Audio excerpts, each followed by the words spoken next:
बिस्मिल्लाहिर्रहमानिर्रहीम। अस्सलाम वालेकुम नाज़रीन, मैं हूँ आसमा शराजी। प्रोग्राम है फ़ैसला आपका। आज बहुत अहम डेवलपमेंट्स हैं। हमने तारीख़ में के मुख्तलिफ़ अदवार देखे और उन अदवार के अंदर जो है वो दो तरह की सियासी जो तारीख़ है वो भरी पड़ी है। एक मौक़े से यानी मौक़े से और दूसरी गलतियों से। आज जो हुआ है यानी पाकिस्तान तहरीक-ए-इंसाफ़ ने अचानक मुज़ाकरात ख़त्म किए हैं, इसको मौका कहेंगे यानी किसी और मौके की तलाश है या फिर इसको हम ये एक गलती करेंगे। ये एक बहुत ही अहम सवाल होगा जिसके ऊपर बात करना ज़रूरी है और ज़ाहिर है इसका अंदाज़ा अब नहीं होगा, अब से कुछ दिनों के बाद या कुछ सालों के बाद होगा कि ये सब कुछ जो तय पाया था या पार्लियामान के अंदर एक मुज़ाकरात का अमल शुरू हुआ था, पॉलिटिकल प्रोसेस शुरू हुआ था, वो अचानक कैसे ख़त्म हो गया। ये सवाल अपनी जगह पर बहरहाल मौजूद रहेगा। लेकिन पाकिस्तान तहरीक-ए-इंसाफ़ ये समझती है कि कमीशन नहीं बना, लिहाजा ये मुज़ाकरात जो हैं ये चल नहीं सकते। आज बैरिस्टर गौहर साहब ने बाकायदा बाज़ाब्ता मुज़ाकरात ख़त्म करने का ऐलान किया। उन्होंने क्या कहा, ज़रा सुनिएगा। खान साहब ने कहा कि इसके बाद हमारी कोई मुज़ाकरात नहीं होगी। अगर आज कोई सी भी वक्त में हुकूमत ने अनाउंस नहीं किया कि हमारा कमीशन बनते जा रहा है, कमीशन का ऐलान न होने की सूरत में आज से हमारे मुज़ाकरात कॉल ऑफ है। कमीशन बनना है तो 3 सीनियर जजेस ऑफ द सुप्रीम कोर्ट हो या 3 सीनियर जजेस हाई कोर्ट के हों, इस पे कमीशन मुश्तमिल हो कि हुकूमत अनाउंस करती है तो ठीक, नहीं कर दी तो इसलिए मुज़ाकरात कॉल ऑफ होंगे। कमीशन ना बनने को वजह करार दिया है बैरिस्टर गौहर साहब ने और शेख वकास अकरम साहब ने थोड़ी देर पहले कहा कि 7 दिन हो गए मुतालबात दिए हुए, हमने 7 दिन के अंदर कहा था, इसलिए आज जो है वो हमारी डेडलाइन ख़त्म होती है। जबकि 28 तारीख की जो डेडलाइन है या जो अगला राउंड था उसको हुकूमत कहती है कि वो मुज़ाकरात का इख्तिताम था या वो डेडलाइन थी और 31 जनवरी ख़ुद पाकिस्तान तहरीक-ए-इंसाफ़ कहती रही है। अब सवाल ये है कि इस दौरान में जो बातचीत हो रही थी और बातचीत कंटिन्यूड थी, मुतालबात आ चुके थे, तहरीरी मुतालबात भी आ चुके थे, फिर ऐसा क्या हुआ कि ये पाकिस्तान तहरीक-ए-इंसाफ़ को अब कोई उम्मीद नहीं रही शायद कमीशन बनने ना बनने के हवाले से, लिहाजा इनको मुनक़ता किया या इन मामलात को जो है वो ख़त्म किया गया। दूसरी जानिब ख़ुद इन मुज़ाकरात के हवाले से पाकिस्तान तहरीक-ए-इंसाफ़ बज़िद भी रही और इसके ऊपर रज़ामंद भी रही। ये दरवाज़ा भी ख़ुद पाकिस्तान तहरीक-ए-इंसाफ़ ने खोला। 14 दिसंबर 2024 को बैरिस्टर गौहर साहब ने एक प्रेस टॉक की और ये इंदिया भी दिया कि मुज़ाकरात का आगाज़ हो रहा है और स्पीकर साहब ने उसके बाद कहा कि ये एक रिक्वेस्ट थी जो कि बैरिस्टर गौहर साहब की तरफ से आई थी और उसके बाद मुज़ाकरात का आगाज़ हुआ। क्या कहा था बैरिस्टर गौहर साहब ने, ज़रा सुनिएगा। वो कमेटी बनेगी, इंशाअल्लाह ताला मुज़ाकरात हो जाएंगे। मुज़ाकरात वाहिद हल है और हम तो पहले कह चुके हैं कि सियासी मसाइल के लिए एक कमेटी होनी चाहिए जो आगे बातचीत करे। अब मुज़ाकरात अगर वाहिद हल थे तो ये वाहिद हल अब इसके अलावा अब क्या ऑप्शन पाकिस्तान तहरीक-ए-इंसाफ़ के पास आ गए हैं? क्या कोई ऐसा ऑप्शन है जो कि ज़्यादा बेहतर और मौसर है पाकिस्तान तहरीक-ए-इंसाफ़ के लिए? याद रहे इससे पहले बैरिस्टर गौहर की आर्मी चीफ़ के साथ भी मुलाकात रही और वो ख़बरों में भी है, गो के बहुत ज़्यादा इस पर तरदीद भी आई कि कोई सियासी बात नहीं हुई। लेकिन बहरहाल एक सियासी पार्टी के चेयरमैन का मिलना जो है वो अपनी जगह पे बहुत सिग्निफिकेंट होता है। ये याद रहे कि आज इमरान खान साहब ने एक ट्वीट किया है और बैरिस्टर गौहर साहब ने जो वजह बताई वो वजह ये थी कि कमीशन ना बनाया गया, इस वजह से ये मुज़ाकरात मुअत्तल हुए या ख़त्म हुए। जबकि इमरान खान साहब ने एक तवील ट्वीट किया है जिसमें कि उन्होंने हामिद रज़ा साहब के घर पर छापे को वजह करार दिया है और इसके साथ साथ सिर्फ यही नहीं बल्कि उन्होंने इस्टेब्लिशमेंट के ऊपर, वज़ीर आज़म पे, सब पे बहुत ज़्यादा सख्त तनकीद की है और सिविल नाफरमानी की जो तहरीक है उसकी भी अपील कर दी है। बहुत सारे सवालात ने इस मामले के ऊपर जन्म दिया है। इरफान सिद्दीकी साहब मायूस हैं और वो क्या कह रहे हैं, वो ज़रा उनकी बात भी सुन लीजिए। वो जिस बेताबी से आए थे उसी बेताबी से जा रहे हैं वापस। हम उन्हें कहते हैं कि अभी ना जाएं। वो 7 वर्किंग डेज जो हैं वो पूरे होते हैं 28 तारीख को और हम 28 की डेडलाइन को मीट करने के लिए अब भी बड़ी तंदही से काम कर रहे हैं। मुझे नहीं समझ कि जो चीज़ आज 23 तारीख को होना नागुज़ीर है, ज़रूरी है, इतनी ज़रूरी है कि वो जिस मुज़ाकराती अमल के लिए बड़े बेताब थे उसको भी भाड़ में झोंकने के लिए तैयार हैं। सिर्फ 5 दिन मज़ीद इंतज़ार नहीं कर सकते। हम समझते हैं कि उन्हें अब भी रिकन्सिडर करना चाहिए अगर उनके इख्तियार में है। दूसरी जानिब हुकूमत ने भी बहुत लैतुल्लाल से काम लिया, बहुत डिलेज़ किए, ताख़ीरी हरबे भी आजमाए और अपनी टर्म्स पे लाने की कोशिश की। क्या ये भी एक वजह है जो कि इन मुज़ाकरात की तातुली का सबब बना है? डोनाल्ड ट्रंप की कॉल का इंतज़ार है, या उनसे सवाल का इंतज़ार है, या फिर कुछ पिंडी की तरफ निगाहें हैं, या फिर सुप्रीम कोर्ट की तरफ से कोई विंडो ऑफ अपॉर्चुनिटी खुल सकती है? ये वो सारे मामलात हैं जिन पे आज के इस प्रोग्राम में बात करेंगे। और साथ ही साथ हुकूमत ने एक बहुत ही काबिल एतराज़ बिल पीका के सूरत में कबूल मंजूर कर लिया है, कौमी असम्बली ने मंजूर किया है। उसके ऊपर हमें कोई तहरीक इंसाफ की तरफ से भी एज सच एहतजाज नज़र नहीं आया। अलबत्ता सहाफ़ियों ने वॉकआउट किया प्रेस गैलरी से, और अता तारड़ साहब ने उस पर ज़रूर एक्सप्लेनेशन दी है, मगर क्या पाकिस्तान की सहाफ़ती तंजीमें उसको कबूल कर लेंगी? इन कवानीन की ज़रूरत क्यों पेश आई है, इसके ऊपर भी आज के इस प्रोग्राम में बात करेंगे। हमारे साथ अतर काज़मी साहब मौजूद, मारूफ तज्जिया निगार, सीनियर सहाफ़ी, बहुत बहुत शुक्रिया। हमारे साथ आमिर इलियास राना साहब हैं, किसी तारुफ के मोहताज नहीं है, सीनियर सहाफ़ी हैं। और हमारे साथ मौजूद है जनाब मज़हर अब्बास साहब, अगेन बड़ा नाम है पाकिस्तान की सहाफ़त का, और उन्हीं से हम इब्तदा भी करते हैं। मज़हर साहब, आपको क्या लगता है कि ये जो अचानक ख़त्म हुए हैं मुज़ाकरात, ये अचानक थे, या वाकई पाकिस्तान तहरीक इंसाफ को हुकूमत ने मायूस किया कमीशन बनाने के ऊपर, और फिर वहाँ पे भी कमीशन के ऊपर भी ये मुज़ाकरात इमरान खान साहब की तरफ से ख़त्म नहीं हुए जो उनका ट्वीट आया है? शुक्रिया आसमान। देखिए, पहली चीज़ तो ये कि मेरे नुक्ता नज़र से तो शायद मुज़ाकरात शुरू होने से पहले ही ख़त्म हो गए। जो 3 राउंड्स हुए हैं उनको मैं मुज़ाकरात नहीं समझता। मेरा ख्याल है वो बातचीत शुरू हुई थी। आपने जो इनिशियली जो मुज़ाकरात होते हैं उसके लिए कुछ कॉन्फिडेंस बिल्डिंग मेजर्स किए जाते हैं। मुज़ाकरात का जो ट्रेडिशनली हमने देखा है कि मुज़ाकराती टीम्स जो हैं वो आके एक राउंड ख़त्म होता है तो जॉइंटली ब्रीफ करती हैं, जो एक गवर्नमेंट का स्पोक्समैन होता है, एक अपोजिशन का होता है, तो बहुत सारी चीज़ें हमने नहीं नज़र आईं। दूसरी ये कि जो मुज़ाकराती टीम के अरकान हैं, चाहे वो हुकूमत की तरफ से हों या अपोजिशन की तरफ से हों, वो ख़ुद इतना मुज़ाकरात के बाद टीवी टॉक शोज़ में, अपने तहरीर में वो ख़ुद इस तरह गुफ्तगू करते हैं कि उसके बाद वो स्प्रिट नज़र ही नहीं आती कि मुज़ाकरात कामयाब होंगे नहीं होंगे। जहाँ तक जुडिशल कमीशन का है तो मेरे नुक्ता नज़र से तो जैसे 26 नवंबर का वाक़या है, 26 नवंबर के वाक़े पे तो वैसे ही गवर्नमेंट को बना देना चाहिए था जुडिशल कमीशन। और ख़ुद अगर वो समझते हैं कि तहरीक इंसाफ ने जो दावे की हैं वो गलत हैं, तो मेरा ख्याल है कमीशन से बेहतर तो कोई चीज़ ही नहीं होती इसमें। ये सारी चीज़ें ब्लैक एंड वाइट में सामने आ जाती। तहरीक इंसाफ ने अपने तई बहुत जल्दबाजी की इस वक्त ख़त्म करके। अगर आपने ख़त्म करने ही थे तो आप मुज़ाकराती टेबल पर जाके कह देते। क्या होता अगर 2-3 दिन फ़र्ज़ करें आपने कोई आप आज ये कहते जी 7 दिन हो गए हैं, हम मज़ीद 3 दिन देते हैं और गवर्नमेंट को, और गवर्नमेंट इस चीज़ पे हमें वादे करे। मेरे ख़्याल में मुझे तो इब्तदा से ही नहीं लग रहा था कि मुज़ाकरात कामयाब होंगे, और सिर्फ तहरीक इंसाफ या गवर्नमेंट के जो लोग हैं जो मुज़ाकराती टीम में, उनके नहीं, जो बाकी अगर आप देखें जो माहौल था, जिस तरह के सख्त बयानात एक दूसरे के ख़िलाफ़ आ रहे थे, उससे माहौल बन ही नहीं रहा था मुज़ाकरात का। तो लिहाजा आज उन्होंने ऐलान कर दिया।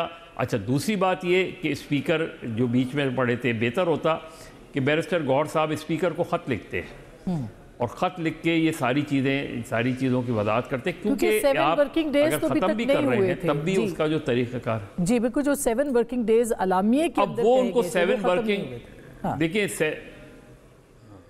वो जो 7 वर्किंग डे जिसको कह रहे हैं, तहरीक इंसाफ की इंटरप्रिटेशन ये है कि 16 तारीख से काउंट होते हैं। मैं तो उस पर जा ही नहीं रहा कि 7 वर्किंग डे 23 को ख़त्म होते हैं या 28 को। मुझे तो मुज़ाकरात का माहौल पहले दिन से नज़र नहीं आ रहा था। अच्छा, ये मुझे लग रहा है कि जो आज ये हुआ है, ये जो सज़ा हुई इमरान खान को 190 मिलियन पाउंड में, उसके बाद तहरीक इंसाफ के अंदर बहुत ज़्यादा इस बात पे प्रेशर था कि जी हम क्या कर रहे हैं। तो मुझे लगता ये है कि 190 मिलियन पाउंड पे जो सज़ा हुई है, ये इसका पस मंज़र भी नज़र आता है। और साथ में 8 फरवरी जो 8 फरवरी के इलेक्शन है उसकी पहली एनिवर्सरी आ रही है। मुझे इत्तलात ये हैं कि शायद तहरीक इंसाफ एक नई एहतजाजी तहरीक को, और इस मरतबा गालबन वो सोलो फ्लाइट करने का इरादा नहीं रखते, बल्कि दीगर जमातों को साथ मिला के कोई तहरीक जो उन्होंने ये बड़ा इंटरेस्टिंग पॉइंट है कि कौन सी दीगर जमातें। जी बिल्कुल, क्योंकि अचकज़ई साहब तो बहरहाल उनके साथ है, लेकिन मौलाना फजल रहमान साहब उनके साथ नहीं है।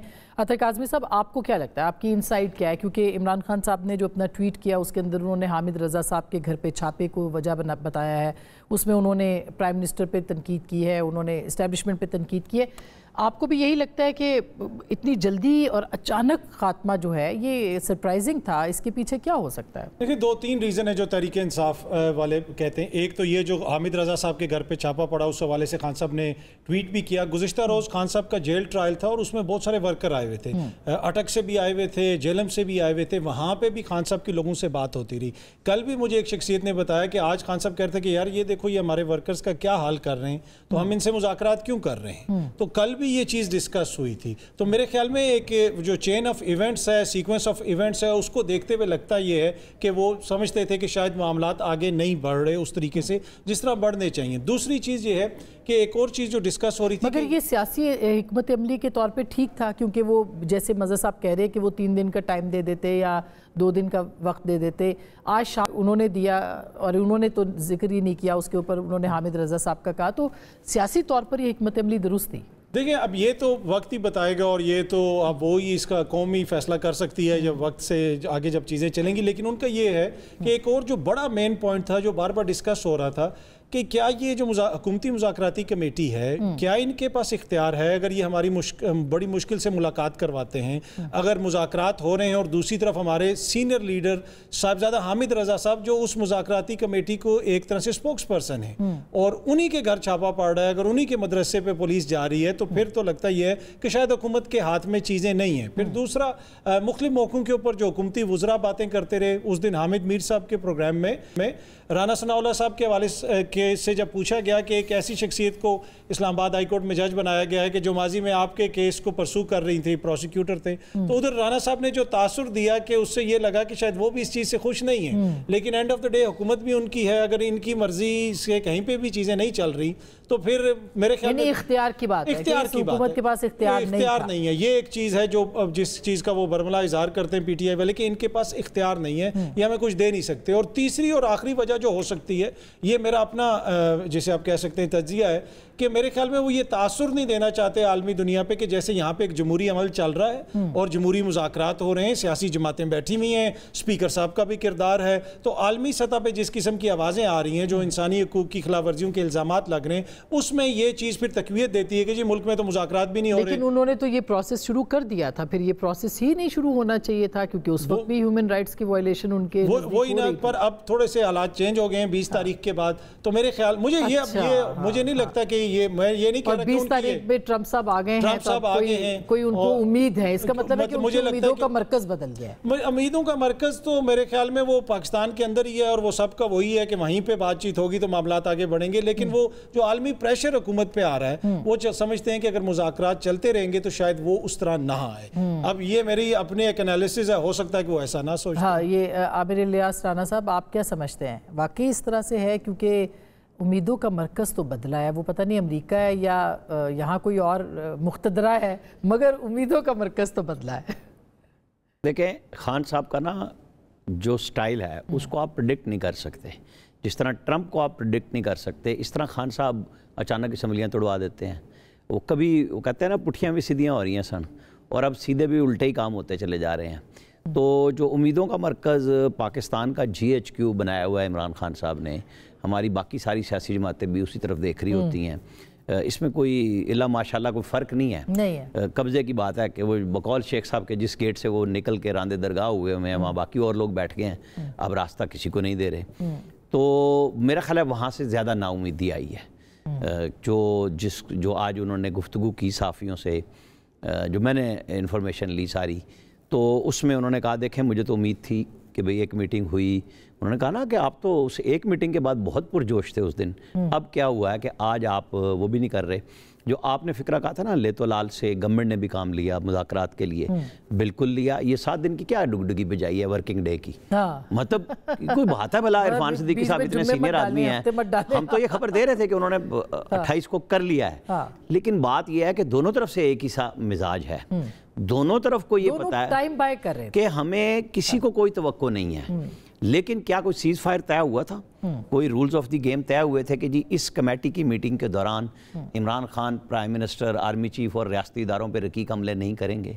ये तय हुआ था कि इस दौरान वज़रा बातें नहीं करेंगे कमेटी के बाहर या छापे नहीं पड़ेंगे? नहीं हुआ ना। उन्होंने कहा जी बाकी काम सारे हम जारी रखेंगे। तो फिर जब इस तंग आमद बजंग आमद पे सब कुछ हो रहा है तो फिर हम क्यों गिला करते हैं कि जी छापा पड़ गया या वो बयान, वो ट्वीट क्यों करते हैं? मिलियन पाउंड की जो भी ट्वीट जो करते हैं, सजा हो गई थी, देखें वो उस सजा का भी उन्होंने कहा था सजा होगी तब भी मुज़ाकरात करेंगे। इस मुज़ाकराती कमेटी ने इतवार वाले दिन मिल के ये अनाउंस किया था जेल के बाहर कि अगर खान साहब को सजा हो भी गई तो हम तब भी मुज़ाकरात जारी रखेंगे, जिससे आपने प्रोग्राम ओपन किया बैरिस्टर गौहर की गुफ्तगू से कि ये वक्त की ज़रूरत है।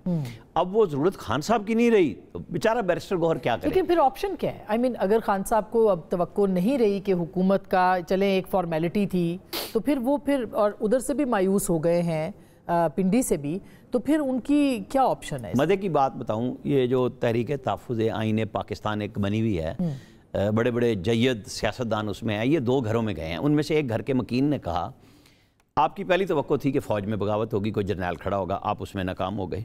उसने अनाउंस किया कि मैं साथ खड़ा हूँ, लेकिन उसके सवाल बता रहा हूँ आपको।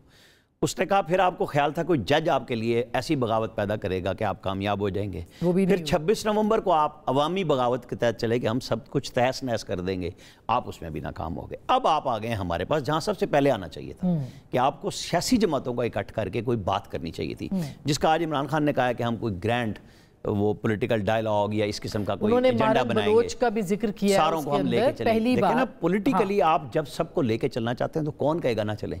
हिज़्ब इख्तिलाफ की जितनी आवाज तवाना होगी, जमहूरियत तो यही है ना कि वो गवर्नमेंट के ऊपर प्रेशर बनेगा। तो ये असल काम है। लेकिन वो जो ट्रंप का आना और ये जो 8 फरवरी के साथ फिर एहतजाज की उम्मीदें लगाना, तो फिर वो दूसरी पार्टी कहेगी अच्छा चलो ये भी कर लो एक दफ़ा। मतलब आप देख लें कि आपके लिए आवाज़ कितनी मौसर बाहर से आती है, हम कैसे उसे काउंटर करते हैं, या आप अवामी राय को 8 फरवरी को किस तरह पब्लिकली इमोशनल करके उनको सबको दोबारा अंगेख्त कर सकते हैं कि जी लोग आपके लिए खड़े हो जाएं। आपकी अपनी लीडरशिप नहीं खड़ी होती रोज़ाना की बुनियाद पर। इनके लीडर्स जो PTI के बड़े बड़े वकला हैं, जैसे अथर भाई कह रहे थे कि अहम शख्सियत फलां शख्सियत, तो मैं एक कहता हूँ कई वकला कहते हैं जितना Aamir Farooq chief justice Lahore Islamabad high court ने रिलीफ PTI को दिया है और सबसे ज़्यादा गालियाँ खाई हैं, कोई और जज नहीं है जितने अगर उसका सिर्फ चार्ट बना लें। आज ये नए जज के पास भी चढ़ गए। शहबाज खोसा साहब परसों उनकी तारीफ़ कर रहे थे तो आमिर फारूक साहब ने कहा इनको चैम्बर में जाके मुबारकबाद दें, पब्लिक में नहीं होती मुबारकबाद। आज आपने आदम एतमाद कर दिया, केस तो आपका आ गया उनके पास, उन्होंने कोई वापस तो नहीं किया जिस तरह पहले भी जज वापस नहीं करते थे। तो मेरा ख्याल है PTI को जो अब इनकी पॉलिटिकल थिंकिंग बन रही है, जो खान साहब अगर उसमें यू टर्न ना लें, ये जो तो वो तमाम सियासी जमातों को लेके चलना है, सबसे बेस्ट ऑप्शन है। फिर जो मर्जी देखे ना। मौलाना फजल, एक छोटी सी बात आसमा, मौलाना फजल रहमान को लीडर किसने बनाया? PDM का आसिफ अली जरदारी और नवाज शरीफ ने। उन्होंने कहा जी हम आपके पीछे खड़े हैं, आप चलें। उन्होंने अपने जो भी इक़्तिदार के मकासद होते हैं ना, अब आप मुझे कोई और पढ़ा पढ़ाए कि जी ये सियासी जमात है और ये इक़्तिदार के लिए नहीं कर रही है तो बड़े अवाम में गम में घुल मिल रहे हैं, तो ऐसा कुछ नहीं होता। उन्होंने अपने मकासद हासिल किए। आज PTI क्या हासिल करना चाहती है? सवाल सिर्फ ये वैसे ये इससे पहले कि मैं मज़हर साहब के पास जाऊं, ये सवाल अहम है कि फिर मकासद क्या है? आई मीन एक लार्जर एजेंडा होता है, वो लार्जर एजेंडे पे अगर अब PTI सोच रही है आगे बढ़ना है तो उसके अंदर फिर देखिए अब जैसे बलूचिस्तान यकजहती कमेटी के मारंग बलोच साहिबा को उन्होंने किया, इसका तो मतलब ये है कि PTI सड़कों पर आना चाहती है और मुख्तलिफ लोगों को जिनके पास स्ट्रीट पावर है उनको इंगेज करना चाहती है। ये पॉलिसी कारगर होगी?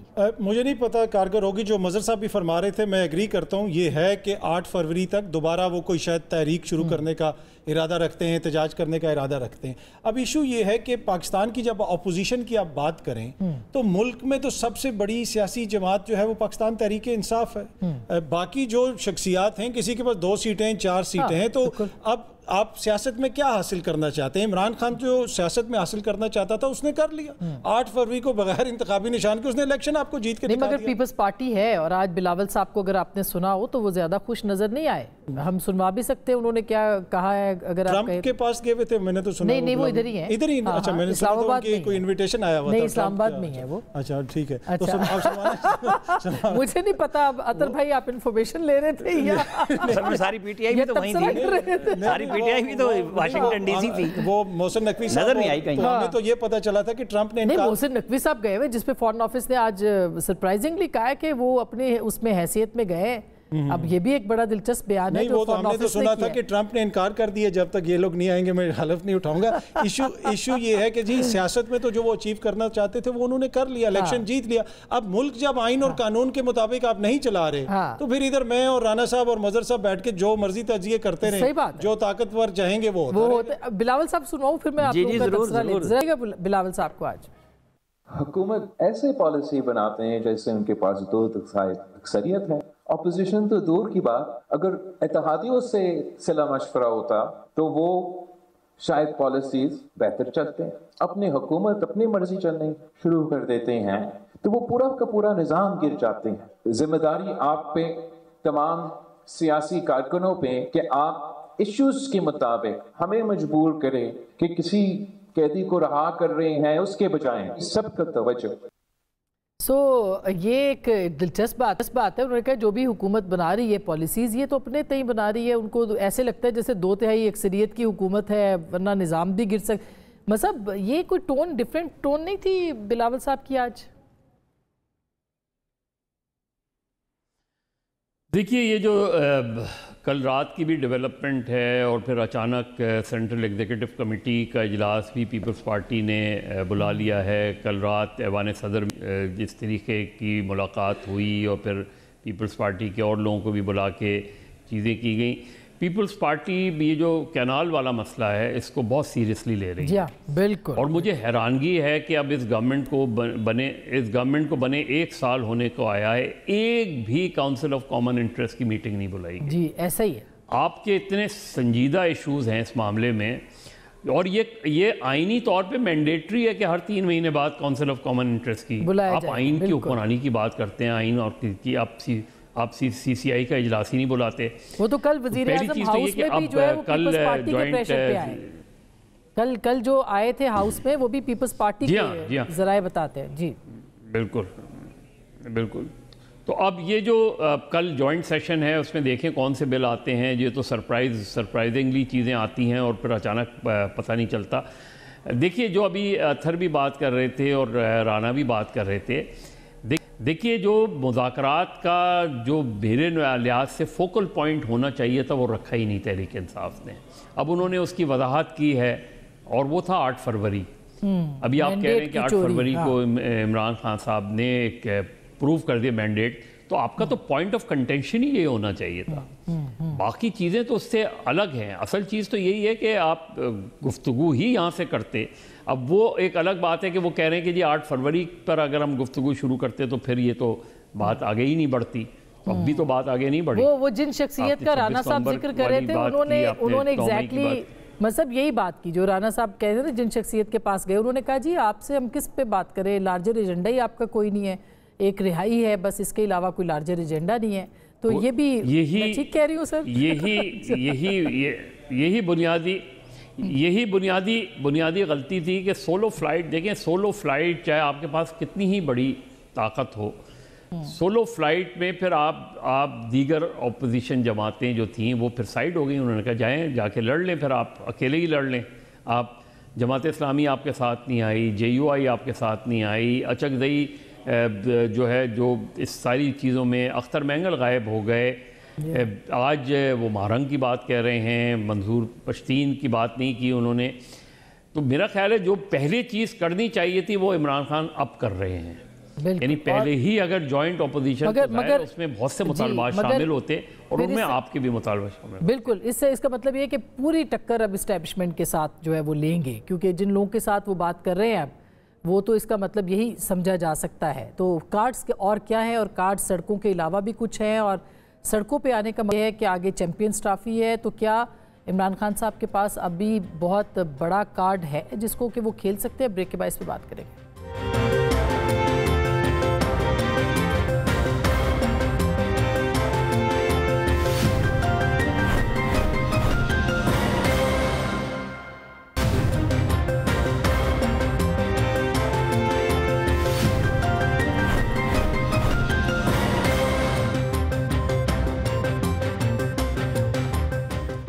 Welcome back. एक दफ़ा फिर आपको खुशामदीद कहते हैं। अब अतक आज़मी साहब, कार्ड्स क्या हैं, पत्ते क्या हैं इमरान खान साहब के पास जो कि वो खेल सकते हैं, क्योंकि वक्त कम है उनके पास और मुकाबला सख्त है। क्या सड़कों पे आएंगे दोबारा? देखिए, ऑब्वियसली अब वो जेल में है, उस तरह तो उनके पास उस तरह कार्ड्स नहीं है। अब वो यही है कि उन्होंने सियासत करनी है और सियासत वो जिस तरीके से कर रहे हैं, अब उससे कोई इख्तलाफ कर सकता है। पॉलिटिकल साइड जो अवामी साइड है उसमें तो इस वक्त उनका कोई मुकाबला नहीं। हाँ, पावर पॉलिटिक्स है, क्या उसके अंदर वो कोई जगह बना सकेंगे, क्या कोई व्हीलिंग डीलिंग हो सकेगी? फिलहाल मुझे लगता है कि उतनी जल्दी शायद चीज़ें ना हो जितना लोग एक्सपेक्ट कर रहे हैं, लेकिन तब्दीली ऑलरेडी आ चुकी है। देखिए, क्या 9 मई के ऊपर कोई माफ़ी हुई? कहा गया था ना कि जब तक माफ़ी नहीं होगी इनसे बातचीत नहीं करेंगे, और ये हुकूमती वुज़रा आपके प्रोग्राम्स में, हर प्रोग्राम में आके ये बात करते रहे कि जनाब जब तक ये लोग माफ़ी नहीं मांगेंगे हम इनसे बातचीत नहीं करेंगे। तो मेरे ख्याल में जो मुज़ाकराती अमल शुरू हुआ था वो भी एक तरह से प्रीएम्प्ट किया गया कि शायद बाहर से कोई प्रेशर आए। तो मुझे ये लगता है कि काफ़ी चीज़ें पहले से तब्दील हो चुकी हैं। 2023 और प्रेशर आ सकता है क्योंकि कल एक कांग्रेस कमेटी की भी हेयरिंग हुई है अमेरिका के अंदर, और उसमें ये सारे लोग थे जो तहरीक इंसाफ के हैं, वजाहत खान भी थे।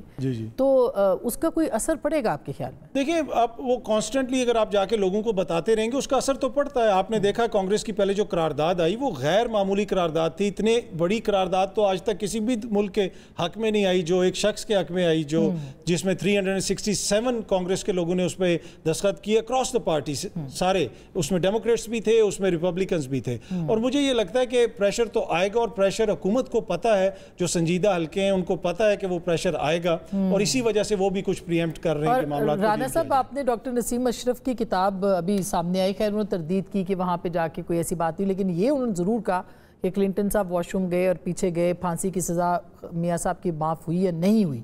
लेकिन माजी में ये सब चीज़ें होती रही हैं, पाकिस्तान के अंदर प्रेशर आता रहा है। इस दफ़ा अगर आ गया, और क्या तहरीक इंसाफ वाकई राइटफुली देख रही है कि भाई कोई इस तरह का प्रेशर आएगा और हमें यहाँ की जो डोमेस्टिक हेल्प है उसकी ज़रूरत नहीं रहेगी? 2-3 चुके बातें काफ़ी डिटेल के बाद मेरा आ रही है। बिलावल पे बात हो रही थी, ऐवान सदर पे बात हो रही थी। बिलावल भुट्टो की ख्वाहिश क्या थी? मुझे ग्रेड 22 की तरक्कियों में बिठाओ। वो गजट नोटिफिकेशन कर दिया, उनके साथ ख्वाजा आसिफ को बिठा दिया। मैंने तो 19 को ये खबर दी थी कि उनकी ख्वाहिश और बोर्ड नहीं हो रहा, हो गया। इन्होंने कहा जी हम ये बिल पास नहीं होने देंगे। आपने देखा आदम नज़ीर, तारड़ और सब लोग, जब ऐवान सदर में एक माहाना मीटिंग होती है लेजिस्लेशन पे, और उसमें वहीं से सदर साहब ने सबको ऑर्डर कर दिए, वो पास करा दिया, वोट भी दे दिया, जिसके ऊपर आप शायद आगे जाके बात करेंगे। पीटीआई ने क्या किरदार अदा किया? सहूलतकारी की, के ऊपर तो हमने करनी है, सहूलतकारी की ना कमेटी में वोट डाला खिलाफ, कोई आवाज और ना पार्लियामेंट में खड़े होके बाइकाट करके तो बिल पास करा दिया। मतलब ये वर्ल्ड पॉलिटिक्स जो आप कर रहे हैं ना सारी की सारी के जी, वो ट्रम्प आएगा, प्लान लेके जाएगा। देखिए, इशू ये है कि किसी को कुछ समझ नहीं आ रही। बिल्कुल गवर्नमेंट को पता है, पावरफुल क्वार्टर्स को पता है कि किन के प्रेशर आते हैं। अब हम जो क्लिंटन की बात कर रहे हैं, आपको वो जनरल मुशर्रफ के साथ शाह अब्दुल्ला जो क्राउन प्रिंस थे, उन्होंने सबसे पहले कतर में ये बात कही थी कि नवाज शरीफ को हमारे पास भेज दो। ठीक है, इन्होंने वादा किया और ये फिर ना भेजा। फिर ये OIC ये इसमें UNGA में गए, वहाँ मुशर्रफ से कोई हाथ नहीं मिला रहा था। ये मैं क्लिंटन की मुलाकात के साथ साथ आपको चीज़ें बता रहा हूँ। तो इन्होंने कहा आप ही मिल लें हमसे, क्योंकि ये तो चीफ मार्शल एडमिनिस्ट्रेटर थे ना, यहाँ के चीफ एग्जीक्यूटिव बने हुए थे। उन्होंने कहा एक भुट्टो को फांसी दी थी तो एक लकीर आई थी, अब तुम इस तरफ जा रहे हो, इसे भेजो। फिर वो मिन्नत तरला करके जिस तरह भी की गई कहानी, सऊदी अरब नवाज शरीफ पहुँचाया गया। लेकिन क्लिंटन तो उसमें मौजूद था ना। क्लिंटन क्यों मौजूद था? क्या नवाज शरीफ ने उसके मुंह पे इनकार नहीं किया $5 अरब की ऑफर के बावजूद एटमी धमाके की? लेकिन एक ताल्लुकात की बुनियाद बन गई हुई थी कि जब वो मुश्किल में था, नवाज शरीफ उसके साथ खड़ा हुआ था। वो मोना लेविंस्की पे जब सारी दुनिया पीछे थू कर रही थी, तो आप लीडरशिप के साथ ताल्लुकात बनाते। तो यहाँ पे तो ट्रम्प के मैं पूरी हिस्ट्री बता रहा हूँ ना कि इनकार भी हुआ, इकरार भी हुआ और क्लिंटन खड़ा भी हुआ। आज आप इमरान खान को कितना टाइम हो गया है, कितने हुक्मरान मौजूद हैं, ट्रम्प वापस आए हैं ना, बाकी तो सारी दुनिया में से मेरा ख्याल है सब ने जोर लगाया कि इमरान खान को छोड़ दो, फलाना कर दो, हमारी फौजी जनता ने नहीं छोड़ा, हमारी हुकूमतों ने नहीं छोड़ा, PDM ने नहीं छोड़ा। अब ट्रम्प साहब आएंगे, देखें ना, उनके पास जो सबसे बड़ा हथियार है वो है इकोनॉमिक। उसके अंदर आपको अमेरिका जिस तरह ऑपरेट कर रहा है, हमारे लिए, हमारे गले में वो चाइना की वजह से इंडिया को डालता है। हम जो मर्जी हो जाए, हम इंडिया के साथ तो नहीं लग रहे ना। हम चाहते हैं हम अमेरिका के साथ भी चलें, लेकिन उसके लिए गल्फ कंट्रीज के साथ हम खड़े हुए हैं। एक सिस्टम चल रहा है ना पूरी दुनिया में। ट्रंप ने अभी तक जो पीटीआई के लवर्स थे, ख्वाहिश थी, वो तो ये थी कि ओथ से पहले इमरान खान को जेल से बाहर होना है, ख्वाहिश करनी चाहिए। जो इमरान खान को चाहने वाले हैं क्यों ना करें वो अपने लीडर के लिए, मैं इसके बात का मुखालिफ नहीं हूँ, लेकिन इशू ये है कि पाकिस्तान खड़ा कहाँ है। पहली प्रेस कॉन्फ्रेंस जो ट्रंप ने की, आपको पता है उसमें तो इंटरनेशनल मीडिया यूं नहीं था, उनका अपना इंटरनेशनल मीडिया है, CNN है, फॉक्स है, जो बड़े बड़े जो 24 घंटे व्हाइट हाउस में बैठे हैं, सिर्फ वही लोग बुलाए गए थे ना उसमें।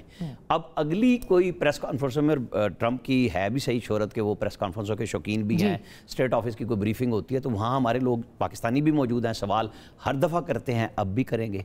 आपको और हमें इंतज़ार करना पड़ेगा, क्या वो स्टेटमेंट यही आएगी कि हाँ हम इंसानी हकूक़ की बात करते हैं, करारदादें पहले भी तो पास हुई थी ना, 363-62 की जो बात कर रहे हैं, तो क्या हुआ उससे? रियल इशू ये होगा कि कितना फोर्सफुली पाकिस्तान के ऊपर मैसेज आता है और पीटीआई क्या देगी और वो बदले में पाकिस्तान को क्या देंगे जो हम पे प्रेशर डालेंगे। कहानी तो दुनिया में इस तरह ही होती है ना, जब आप कुछ दे नहीं सकते, आप डिफेंस में एक पुर्जा नहीं दे, हो सकता है कि सऊदी अरब फिर एक्टिव हो जाए जैसे पहले हुआ था, डिफेंस में एक पुर्जा नहीं हमें मिल रहा। हम तो सारा चाइना पे बैठे हुए हैं ना, हम सारा अब शिफ्ट कर गए कि जी आपने तो हर चीज़ पे बैन लगा दिया, अगर आप माली मदद कर रहे हैं तो हमें तो नहीं ना हो रही। अगर आपने 3 महीने के लिए बंद किया है तो पाकिस्तान को, हमारा बिल्कुल एक्सपोर्ट का मसला है, हमारे इकोनॉमिक इश्यूज हैं वो, लेकिन कुछ लोअर 2 पे होगा, कर लें जो मर्जी तय करें। अच्छा, मगर मज़हर साहब आपका क्या कहना है, क्योंकि ट्रंप साहब की तरफ से कॉल का आना, हमारे ज़राए कहते हैं कि कोई दबाव जो है वो कबूल नहीं किया जाएगा और जाहिर है कि इसको एक पॉलिटिकल उसके साथ भी इस्तेमाल किया जाएगा, लेकिन प्रेशर्स तो मामला जो है वो ख़राब हो भी सकता है, प्रेशर आ भी सकता है IMF के अंदर भी, और फिर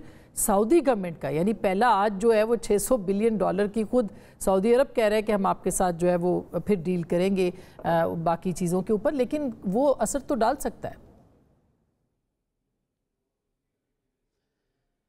देखिए, वो अभी आपने क्लिंटन वाली बात की तो बहुत दिलचस्प ये बात है कि जो एनहांसमेंट ऑफ सेंटेंस की जो पिटीशन फाइल की गई हाई कोर्ट में स्पेशल कोर्ट के फैसले के ख़िलाफ़, वो मुशर्रफ साहब की कंसर्न लिए बग़ैर फ़ाइल की गई थी, और ये बात किसी और ने नहीं, जिन्होंने फ़ाइल की थी उन्होंने बताया था।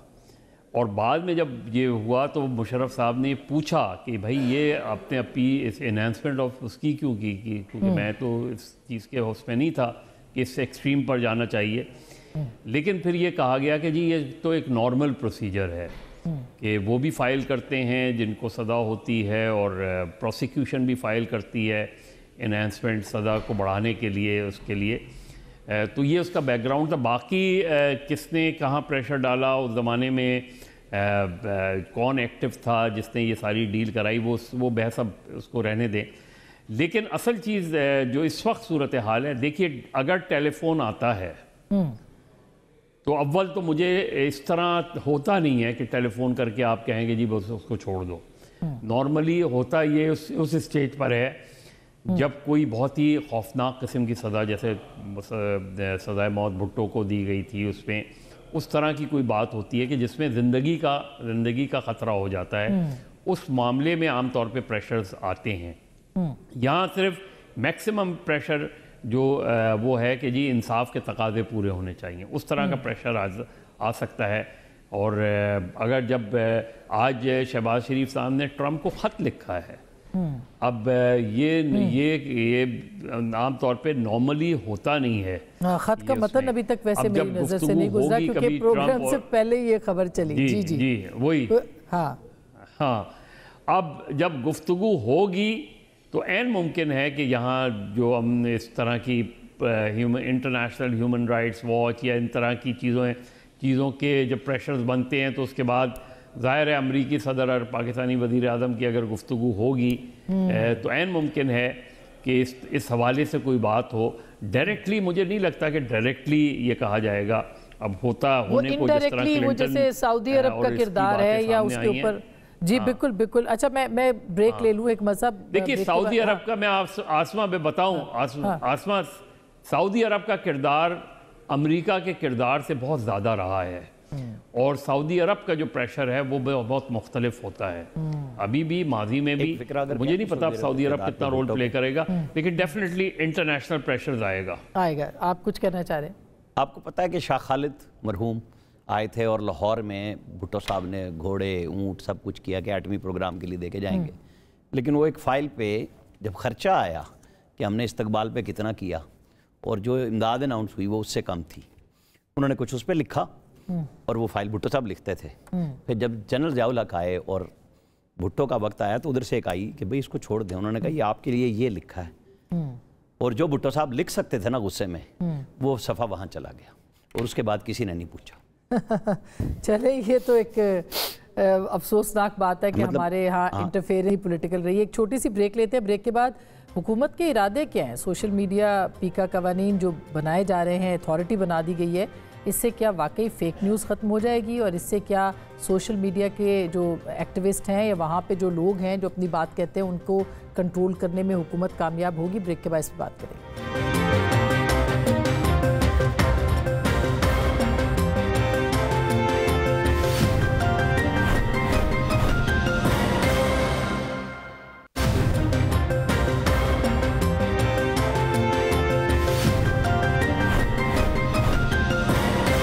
एक दफ़ा फिर आपको खुशामदीद कहते हैं। मज़हर अब्बास साहब, नया कानून आ गया है। देखा जाए तो जिन लोगों ने फेक न्यूज़ को कारोबार बनाया था वो उनको खुश होना चाहिए कि अब हाथ पांव सबके बन जाएंगे, लेकिन क्या फेक न्यूज़ का खात्मा हो पाएगा इस कानून से?